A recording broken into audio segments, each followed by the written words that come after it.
Alright, the topic of date rape is no laughing matter. And I'm not trying to make light of it at all. What I'm trying to do is do my part to bring it to the forefront of thought in society. Now, I've thought long and hard on this subject, no pun intended, and I truly believe I've come up with a solution that could help all of us. I grew up in an era when wine coolers were the drink of choice by most young women. And it wasn't very uncommon to go to a party and have a woman drink a half a wine cooler or one wine cooler and then stumble around and hang on guys and go, "Oh my God, I'm so drunk, I'd do anything tonight." But even so, it wasn't right to take advantage of a woman back then, and it's not right today. And I also grew up in an era where when a young guy went to his father or his uncle or an older brother or something and said, "I don't understand women. How do you break the ice and get to first base? When do you kiss them?" Guys would straight up look at you and say, well, most of the time, no means yes. And women are just saying no because they don't want to look horny or eager or like a slut.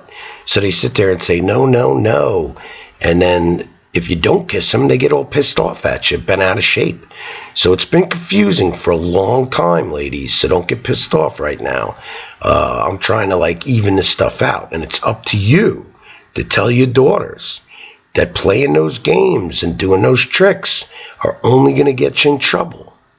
And it is equally, if not more important, for men to tell boys, do not ever force a woman to do anything she does not want to do. Unless it's cleaning.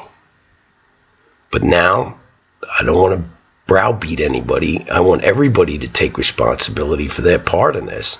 Is women need to say no when no means no, and yes when yes means yes. And men must understand that they need to respect that without exception. Everybody's got to be mature, not one's a woman, one's a boy, one's a girl, one's a man.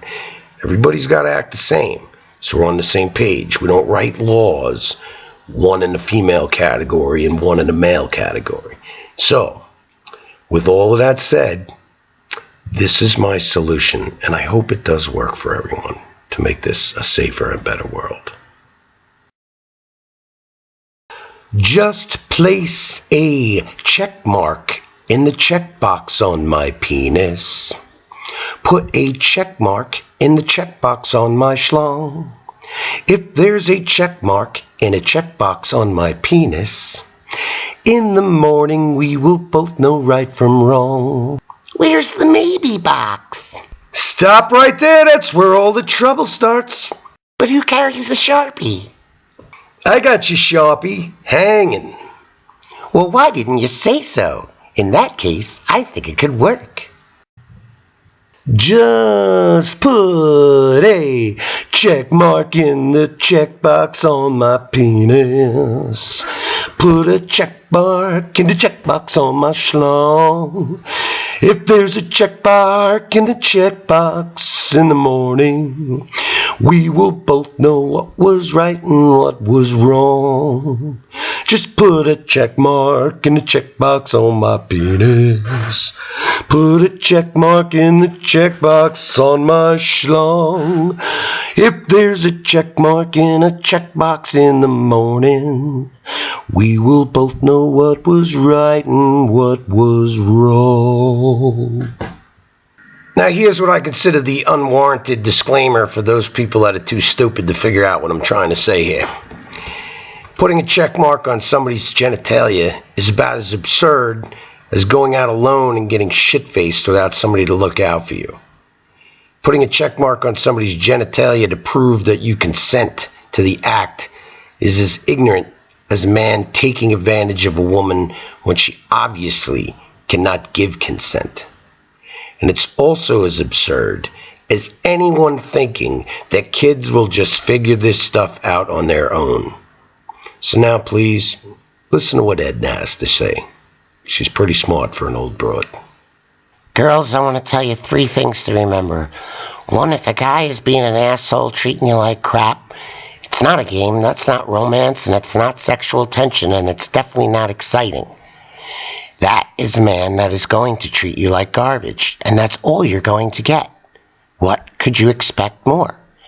The second thing is, if you're feeling any negative feelings or something in your gut that's telling you, get away from that man. If you meet a stranger and he's playing with your emotions or makes you nervous, that's nothing to follow home. That's nothing to take with you. Walk away.